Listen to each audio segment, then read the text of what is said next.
Of Nottinghamshire news, sport and chat. I'm joined by two top-notch local talents. A man who's such an expert on TV and films, I'm surprised his eyes aren't square. Entertainment guru, Gavin Squires. And a man who's rushed in during the break between getting ready for another year of educating Nottinghamshire's best and brightest and keeping the party going on the Nottinghamshire nightlife scene. Teaching assistant and DJ, Martin Stack. Now, tens of thousands of kids will be starting back at school in Notts next week, and starting a fresh new school year means a lot to think about for kids and parents alike. Well, luckily, Martin has got the lowdown on how to go back to school without a hitch. How do you do it? How do you go from time off to getting back into it? Well, I think the main thing is like having the right attitude. You go in there and you think, we've got 7 weeks before we're off again, so go in there, think, we're going to do some learning today, we're going to let go of the mobile phone, we're going to put it to one side, and we're going to just like go in there and just do our best, you know.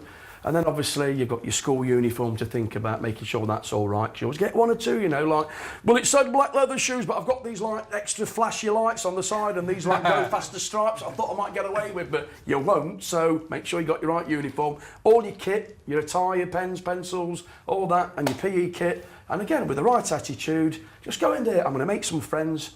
I'm going to learn. And all the teachers, they're great, you know. They're there to help you achieve, you know, we'll be there for them. Do you ever think that sometimes kids go away for like 5 or 6 weeks, they have a cool holiday, they get a haircut, they grow a little bit and they come back with a little bit of attitude, a bit of sass? Some do, yeah. And some of them I'm thinking, you're the same lad. And he's like, you've been eating meat a bit. It's like growing up that bit, you know, and all of a sudden there's a great big beard there and you know, and it's like, he's got it all going. I'm like, you're growing a bit, aren't you? But yeah, generally they're all right, you know, they come back and some of them, you know, it's the last year and you'll think, well, it's not a full year, you know, and oh yeah, great, you know, but generally most of them are all right, you know. It's just the first years that you need to be a bit more, come on, we'll be all right. You've only got 5 years of this, it'll soon go. Yeah, soon you'll be the guys at the top thinking you're sort of kings of the school. Yeah. Memories of school, Gav, did you relish going back to school or were you... I think that first week was always exciting, going back and just seeing your mates again and kind of, because I grew up, we didn't really have mobile phones, it was like you weren't WhatsApping all summer, so it was like that sort of meeting with your mates, having not seen most of them for 5 weeks, that was great. And then by the second week you were over it and like, yeah, I'm ready for another holiday now. I guess it's the sort of thing you mentioned with mobile phones is, you know, the technology is progressing all the time. There are some schools all over the place sort of, you know, banning mobile phones, bringing silence in the corridors. Do you think kids ever get surprised by the discipline they face on coming back into school, Martin? I think, to me, the mobile phone can be a major problem though. And it's like we were saying earlier that you could be teaching away and then you'll see one or two that and their eyes are looking down like this and they're under the table and they think that we don't know, you know, really? You can tell.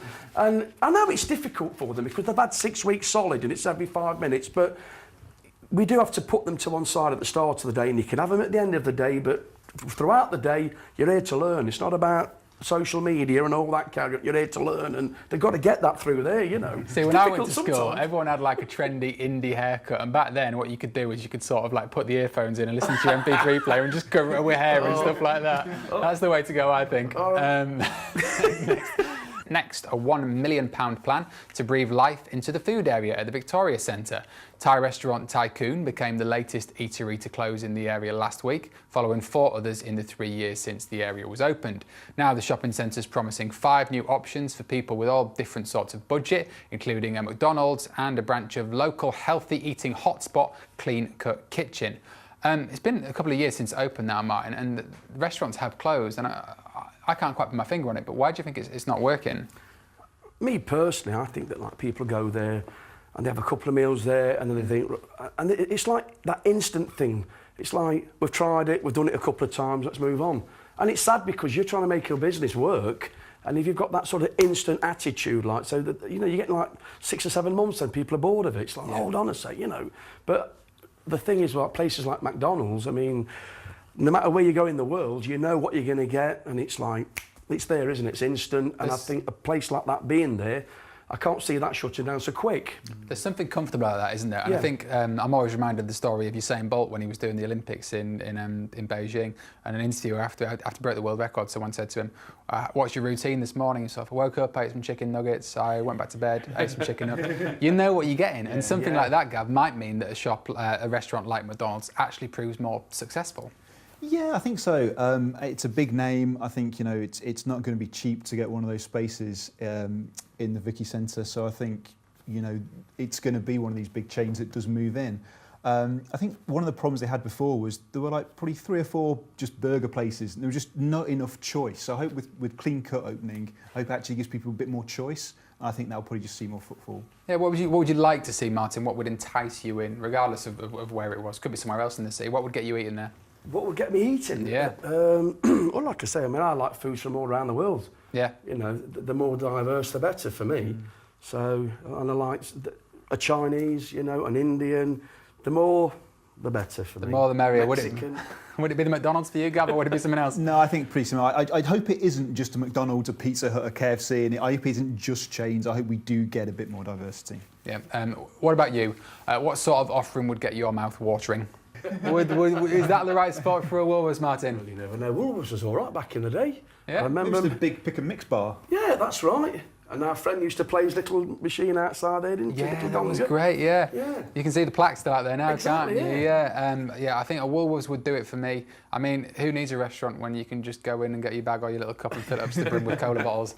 Next, Prime Minister Theresa May is either not learning from her mistakes or has determined to carry on regardless. After coming under fire for dance moves performed in South Africa this week, she's at it again. This time in Kenya, where she was seen shaking her stuff with a scout troop at the United Nations offices in the capital, Nairobi. I don't know what to think about this, Martin, because at first I was embarrassed, I was cringing. Now I love it. What do you make of it? I don't think she's done that bad, you know, because obviously she's looking at somebody, isn't it? And that person's doing the moves, and she's watching, but they're off camera, so she's trying to imitate. But there's a moment where she turns into like Norman Wisdom. She's giving it the old hands are going, Mr. Grimsdale, Mr. Green. I can just imagine that, you know, big games. But apart from that, she got better on the second round, didn't she? And I enjoyed it because, you know, normally she gets a bit of it's all Brexit, this and that. But this is, it's nice, it's funny, it's positive. That's a viral video waiting to happen, that Norman Wisdom thing. But Gav, do you like seeing someone let their hair down, someone with a reputation for being a bit stiff and all? I do, and I think there's a problem though with a lot of people are you know, insulting her online and stuff about her dancing, and it's taken away from actually the politics. People aren't talking about, you know, how good a job she's doing or how bad a job she's doing as Prime Minister. And I think that's why she keeps doing it, because she knows that no one at home is actually talking about Brexit or how, you know, how a party's falling apart or any of this. People are just laughing at her dancing. So, hey. No, they won't do any press conferences anymore. They'll just install one of those like arcade dance machines outside Downing Street or something like that. Well, the Prime Minister clearly needs a lesson from this man, because before he got the dance floor bouncing as a DJ, he was a regular mover and shaker himself. Check this out.